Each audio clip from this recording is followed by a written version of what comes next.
به نام خداوند بخشنده و مهربان. سلام بینندگان عزیز، بخش نوبتی برنامه خبری پیام نیوز را آغاز می نماییم.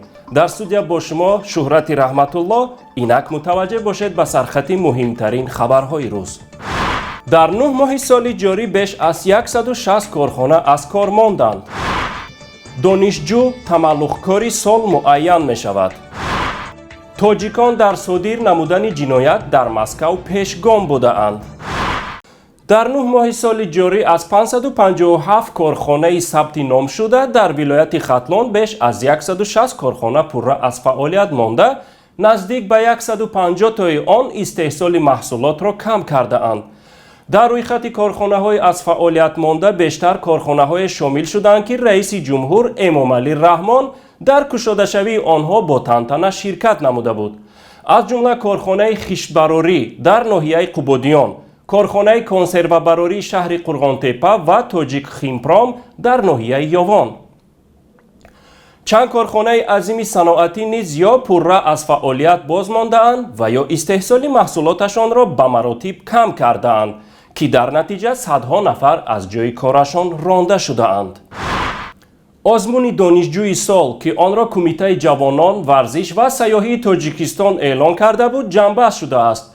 روزهای نزدیک برنده این آزمون اعلان خواهد شد. شرط اول این آزمون نوشتن انشا در موضوع جوانان، پیروی پیشوای ملت و محافظت دستاوردهای استقلالیت دولتی بوده است.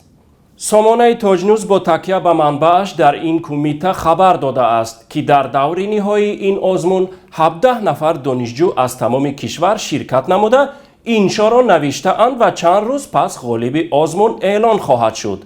کمیته جوانان یکی از پیشگامترین نهادها در تملق به امامعلی رحمان و تربیت نسل نو تملقکاران است. قبلا هم این نهاد چند آزمون به همین مانند برپا نموده بود. سخنگوی پلیس مسکو پایتخت روسیه الکسیا الیاشینا اطلاع داده است که طی 9 ماه سال جاری سطح جنایتی که از جانب خارجیان صادر گشته است نظر به همین دوره سالی رفته 7.7% کاهش یافته است. در گذشت 9 ماه همین سال در مسکو 130,000 جنایت به قید آمده، 6,343 عدد آن از طرف شهروندان خارجی صادر گشته است. باقی 123,757 جنایت از جانب شهروندان روسیه به عمل آمده است. سخنگوی پلیس مسکو گفته است که شهروندان تاجیکستان 1200 جنایت صادر نموده از دو جمهوری دیگر آسیای مرکزی در پیش قرار دارند.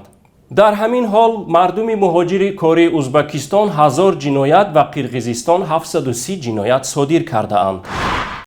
بینندگان عزیز، امروز روز تولد مرد خدا و مبارز راه آزادی و حقیقت محمد علی حیات است که به سن مبارک 60 قدم میماند. محمد علی حیات از نفران است که قریب نیم عمر خود را در مبارزه، اول برای رسیدن به استقلال سپس برای عدالت سپری نموده، بالاخره با اتهامات ساخته محکوم به حبس ابد گشته است. طوری که استاد زنده‌یاد سید عبدالله نوری می‌فرمودند اگر ما شکسته باشیم نریختیم، ولی ما حزب نهضت نه شکسته ایم نه ریخته ایم و هر قدری که بالای ما و شما فشار و تعقیب و تحقیر و توهین و تهمت هایی نزدند، باز ما همان قدر استوارتر، قویتر و در عزم راسختر باقی مانده ایم.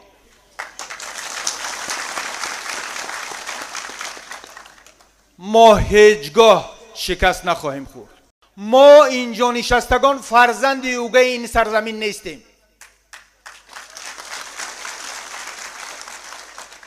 صلح و ثبات مال ما هم هست.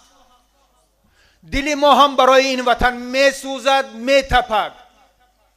ما آبادی و آرامی این کشور را خواهان بودیم و خواهیم بود. اگر حکومت و حزب حاکم می خواهند که نقش و آبرو و حیثیت حزب نهضت را کم رنگ نشان دادنی شوند، پس روی به مردم تاجیک بیارند. مردم را با جای کار، نفقه، معاش خوب، گرمی، زندگی، حقوقهایشان را بدهند، آنگاه مردم از آنها جانبداری خواهد کرد و با آنها رأی خواهد داد. او با وجود پیشنهاد منصب‌ها و فشار و تعقیب و شکنجه‌ها حاضر نشد دست از مبارزه بردارد.